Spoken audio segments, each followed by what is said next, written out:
Vadakara model തവനൂരിൽ പരീക്ഷിച്ച് പരാജയപ്പെട്ടിട്ട് ഇന്നേക്ക് 3 വർഷം പൂർത്തിയാകുന്നുവെന്ന് കെ.ടി. ജലീൽ എം.എൽ.എ. അന്നത്തെ ചില കാര്യങ്ങൾ ഫേസ്ബുക്കിലൂടെ ഓർമ്മപ്പെടുത്തുകയാണ് കെ.ടി. ജലീൽ ഇപ്പോൾ. തവനൂരിലെ UDF സ്ഥാനാർത്ഥി നിർണയം മുതൽക്ക് ആ സാമ്യത തുടങ്ങുന്നു. അപ്രതീക്ഷിത സ്ഥാനാർത്ഥി പ്രഖ്യാപനം 2 ദിവസം കഴിഞ്ഞ് മുൻ നിശ്ചയിച്ച പ്രകാരം സംസ്ഥാനത്തിന്റെ എല്ലാ ഭാഗത്തു നിന്നും ആളെ ഇറക്കിയുള്ള മഹാ റോഡ് ഷോ. മണ്ഡല അതിർത്തിയിൽ ഗംഭീര സ്വീകരണം. യുവാക്കളുടെ ആവേശവും കുത്തൊഴുക്കും കണ്ട് നിന്നവരൊക്കെ മൂക്കത്ത് കൈവിരൽ വെച്ചു. ജലീലിന്റെ തോൽവി ഒട്ടുമിക്ക പേരും നിസ്സംശയം പ്രവചിച്ചു. രാഷ്ട്രീയ എതിരാളികൾ ആനന്ദ നൃത്തം ചവിട്ടി. ലീഗ് കോൺഗ്രസ് നേതാക്കളുടെ മുഖത്ത് നിറഞ്ഞ വിജയഭേരി. സോഷ്യൽ മീഡിയ ടീമിനെ ഇറക്കി കൃത്രിമ സർവേകൾ ഉണ്ടാക്കി ചാരിറ്റി വീരന്റെ വിജയം ഫലം വരും മുൻപേ ആഘോഷിച്ചു. കുടുംബ സദസ്സുകളിൽ പർദ്ദയിട്ട സ്ത്രീകളുടെയും രോഗികളുടെയും കണ്ണീർ മഴയുടെ വീഡിയോകൾ ബിഗ് സ്ക്രീനിൽ തിമിർത്തു. കണ്ണു തുടച്ച് കുടുംബ സദസ്സുകളിൽ നിന്ന് ഉമ്മ പെങ്ങൾമാർ ഇറങ്ങി വരുന്നത് ക്യാമറയിൽ പകർത്താൻ പ്രത്യേക ടീമിനെ സജ്ജമാക്കി. പാവങ്ങളുടെ പടത്തലവനെ വാനോളം പുകഴ്ത്തുന്ന നോട്ടീസുകളും പാട്ടുകളും മണ്ഡലത്തിലാകമാനം നിറഞ്ഞു നിന്നു. കുട്ടികളെ കൊണ്ട് UDF സ്ഥാനാർത്ഥിയെ കാണണമെന്ന് പറയിപ്പിച്ച് മൊബൈലിൽ പകർത്തി പ്രകാശ വേഗത്തിൽ പറത്താൻ വാർ റൂമുകൾ ഒരുക്കി. അവിടേക്ക് മിഠായി പാക്കറ്റുകളുമായി സ്ഥാനാർത്ഥി പറന്നെത്തുന്ന ദൃശ്യം ഒപ്പിയെടുത്ത പ്രചരണം കൊഴുപ്പിച്ചു. ചാരിറ്റി കച്ചവടത്തിലും കുഴൽപ്പണ ഇടപാടിലും പങ്കാളികളായ നൂറുകണക്കിന് ആളുകളെ തവനൂർ മണ്ഡലത്തിലെ മുക്കുമൂലകളിൽ വിന്യസിച്ച് ഇവന്റ് മാനേജ്മെന്റ് ടീമിന്റെ നേതൃത്വത്തിലുള്ള സമാന്തര പ്രവർത്തനം ഊർജിതമാക്കി.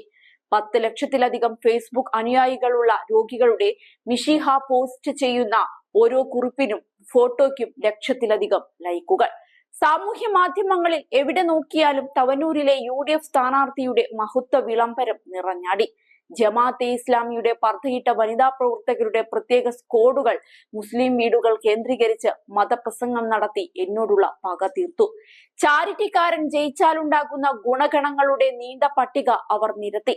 മാധ്യമവും മീഡിയ വണ്ണും എന്റെ പതനം ഉറപ്പെന്ന മട്ടിൽ വാർത്തകളുടെ പ്രളയം തന്നെ സൃഷ്ടിച്ചു. ജമാഅത്ത് ഇസ്ലാമി വിചാരിച്ചാൽ ഒരാളെ വാനോളം ഉയർത്താനും പാതാളത്തോളം ചവിട്ടി താഴ്ത്താനും സാധിക്കുമെന്ന അഹങ്കാരം മൗദൂദിക്കുട്ടികളുടെ മുഖത്ത് കളിയാടി. മുഖ്യധാരാ മാധ്യമങ്ങളും അതിന് ചുവടുപിടിച്ചു. ഇഡിക്കും കസ്റ്റംസിനും NIAയ്ക്കും സ്വർണ്ണക്കടത്ത് കേസിൽ ഒന്നും ചെയ്യാൻ പറ്റാത്ത ദേഷ്യം BJP തീർത്തത് ചാരിറ്റിക്കാരന് 2016 കിട്ടിയ 16,800 വോട്ടിൽ നിന്ന് 6,800 വോട്ടുകൾ മറിച്ച് നൽകിക്കൊണ്ടാണ്. ഹിന്ദു വീടുകളിൽ ഖുറാനും സ്വർണവും കടത്തിയവനെന്ന് എന്നെക്കുറിച്ച് കോൺഗ്രസുകാരെ കൊണ്ട് പ്രചരിപ്പിച്ചു. മുസ്ലിം വീടുകളിൽ സന്ദർഭത്തിൽ നിന്ന് അടർത്തിയെടുത്ത എന്റെ ഒരു പത്രസമ്മേളനത്തിലെ വീഡിയോ ക്ലിപ്പിംഗ് കേൾപ്പിച്ചു കൊടുത്ത ലീഗ് എന്നെ ഇസ്ലാം വിരുദ്ധനാക്കി ചിത്രീകരിച്ചു. ലീഗ് സൈബർ ഗ്രൂപ്പുകളുടെ ആക്രമണത്തിന് കയ്യും കണക്കുമുണ്ടായിരുന്നില്ല. വടകരയിൽ ശൈലജ ടീച്ചറെ പ്രവാചക നിന്ദ നടത്തിയ കാഫിർ എന്ന് പ്രചരിപ്പിച്ച പോലെ, കോവിഡ് കള്ളി എന്ന് അധിക്ഷേപിച്ച് പാടി നടന്ന പോലെ, SDPI പേരിന് തവനൂരിൽ സ്ഥാനാർത്ഥിയെ നിർത്തി പകുതിയിലധികം വോട്ടുകൾ UDFന് മറിച്ചു കൊടുത്ത് അവരുടെ കടമ നിറവേറ്റി. 2006 കുറ്റിപ്പുറത്തെ തോൽവിക്ക് ഇക്കുറി പകരം വീട്ടിയെ അടങ്ങൂ എന്ന ആത്മവിശ്വാസത്തിൽ ആവനാഴിയിലെ അവസാന അസ്ത്രവും ലീഗ് പുറത്തെടുത്തു. മുൻ തെരഞ്ഞെടുപ്പുകളിൽ എനിക്ക് കിട്ടിയ വോട്ടുകളിൽ വിള്ളലുണ്ടാക്കാൻ നെറുകെട്ട മാർഗങ്ങൾ പയറ്റി. എല്ലാ നേതാക്കളും തവനൂരിൽ ക്യാമ്പ് ചെയ്തു. പണത്തിന്റെ മലവെള്ളപ്പാച്ചിലാണ് എങ്ങും എവിടെയും അന്ന് കണ്ടത്. എന്നെ മതനിദേശിയും ഇസ്ലാമിന്റെ ശത്രുവുമാക്കി മുസ്ലിം മനസ്സിൽ പ്രതിഷ്ഠിക്കാൻ ലീഗുകാർ പ്രത്യേക പദ്ധതി തന്നെ തയ്യാറാക്കി. ഞാൻ FBയിൽ എഴുതാത്തത് എഴുതി എന്ന് വരുത്തുന്ന വ്യാജ സ്ക്രീൻഷോട്ടുകൾ വ്യാപകമായി മുസ്ലിം കുടുംബ ഗ്രൂപ്പുകളിൽ ഓരോ മണിക്കൂറിലും തള്ളി നിറച്ചു. ഹിന്ദുക്കൾക്കിടയിൽ എന്നെ തീവ്രവാദിയും മുസ്ലിം മതപക്ഷ പാതിയുമാണെന്ന് പറഞ്ഞു പരത്തി.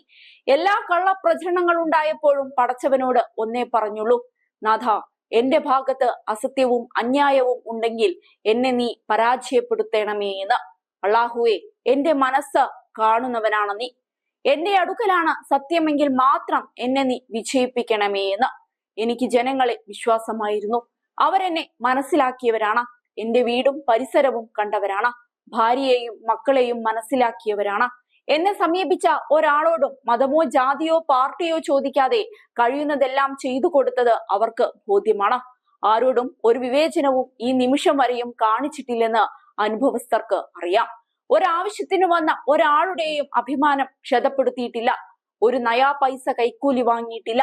പൊരുത്തമില്ലാത്ത ഒരു ചായ വയറ്റിലാക്കിയിട്ടില്ല. എന്നിട്ടും ഞാൻ തോൽക്കുകയാണെങ്കിൽ തോൽക്കട്ടെ എന്ന് തീരുമാനിച്ച് പോളിംഗിനും റിസൾട്ടിനുമിടയിലുള്ള ദിനരാത്രങ്ങൾ തള്ളി നീക്കി. നിലപാടിൽ നിന്ന് ഒരു ലെവലേശം വ്യതിചലിച്ചില്ല. ആരോടും ക്ഷമാപണവും നടത്തിയില്ല. ഒരാളുടെയും കാലു പിടിച്ച് കരഞ്ഞില്ല. സ്വതന്ത്രമായ അഭിപ്രായം പറയുന്നത് അപരാധമാണെങ്കിൽ വന്നിടത്ത് വെച്ച് കാണാം എന്നുറപ്പിച്ചു. എല്ലാം ദൈവത്തിലേൽപ്പിച്ചു.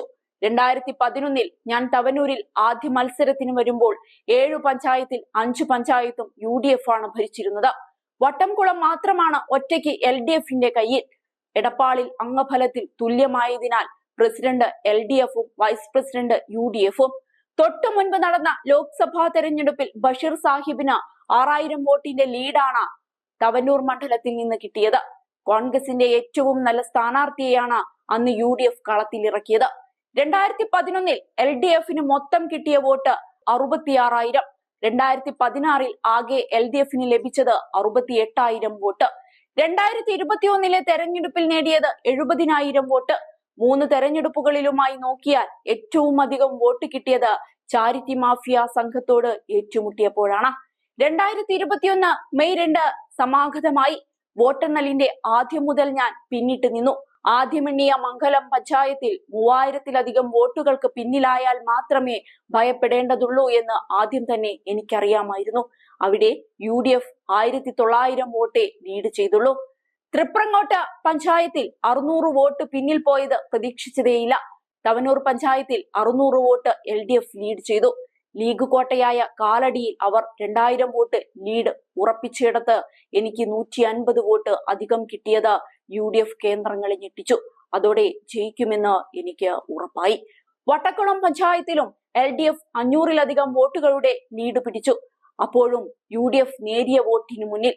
എന്റെ തോൽവി ഉറപ്പിച്ച ചില ചാനൽ അവതാരകരും സോഷ്യൽ മീഡിയ രാജാക്കന്മാരും എനിക്ക് ചരമഗീതം രചിച്ച് സംഗീതം നൽകി ഫയലിൽ ഫ്രഷ് ഐറ്റമായി കരുതി വെച്ചു. UDF കേന്ദ്രങ്ങളും കാര്യമറിയാത്ത ലീഗുകാരും പടക്കം പൊട്ടിക്കലും ആഹ്ലാദാരവങ്ങളും ആരംഭിച്ചത് ജലീൽ ഓർത്തെടുത്തു. പിന്നെ എണ്ണിയത് എടപ്പാൾ പഞ്ചായത്താണ്. തവനൂർ മണ്ഡലത്തിൽ ഏറ്റവും അധികം ഹൈന്ദവ സഹോദരന്മാർ താമസിക്കുന്ന പഞ്ചായത്ത്. എനിക്കെതിരെ ഹിന്ദുവിരുദ്ധ ചാപ്പകുത്തി കുപ്രചരണം നടന്ന സ്ഥലം. 2500-ലധികം വോട്ടാണ് അവിടെ LDF ലീഡ് പിടിച്ചത്. അതുവരെയും പിന്നിലായ ഞാൻ 2268 വോട്ടിന് മുന്നിലെത്തി. പല ചാനലുകൾക്കും അത് അപ്രധാന വാർത്തയായിരുന്നു. ചില വാർത്താ വായനക്കാരുടെ മുഖം മങ്ങി. അവസാനം എണ്ണിയത് പുറത്തൂരാണ്. 320 വോട്ടുകൾക്ക് അവിടെയും മുന്നിൽ. അങ്ങനെ എല്ലാ വിരോധികളും ഒരുമിച്ചെതിർത്തിട്ടും തവനൂരിലെ ജനങ്ങൾ ഈ വിനീതനെ കൈവിട്ടില്ല. ആളിലും അർത്ഥത്തിലും സോഷ്യൽ മീഡിയ പ്രചരണത്തിലും ബഹുദൂരം പിന്നിലായിരുന്നിട്ടും തവനൂർ മണ്ഡലത്തിലെ ജനങ്ങൾ നൽകിയ അതിരുകളില്ലാത്ത സ്നേഹം ഒരിക്കലും മറക്കില്ല. പാർട്ടിയും മുന്നണിയും കട്ടയ്ക്ക് കൂടെ നിന്നു. സഖാക്കളും മുന്നണി പ്രവർത്തകരും സാധാരണ ജനങ്ങളും കഠിനാധ്വാനം ചെയ്തു. അന്ന് ഞാനൊരു കാര്യം മനസ്സിലാക്കി: സത്യം മാത്രമേ അന്തിമ വിജയം നേടൂ. ബാക്കിയെല്ലാം വെള്ളത്തിനു മുകളിലെ കുമിളകൾ മാത്രമാണ്.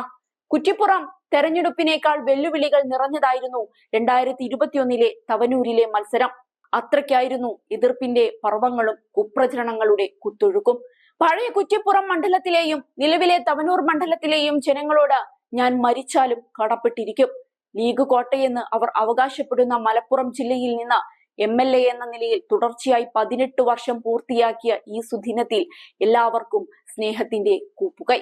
CPM-നും ഇടതുപക്ഷ ജനാധിപത്യ മുന്നണിക്കും കക്ഷി രാഷ്ട്രീയം മറന്നു കൂടെ നിന്ന പൊതുജനങ്ങൾക്കും 1000 നന്ദിയെന്ന് KT ജലീൽ ഫേസ്ബുക്കിൽ കുറിച്ചു. തവനൂരിൽ നടന്ന ഇതേ സമാന്തരീക്ഷം തന്നെയാണ് വടകരയിലും കാണാൻ കഴിഞ്ഞതെന്ന് ഈ കുറിപ്പിലൂടെ പറയുകയാണ് നേതാവ്.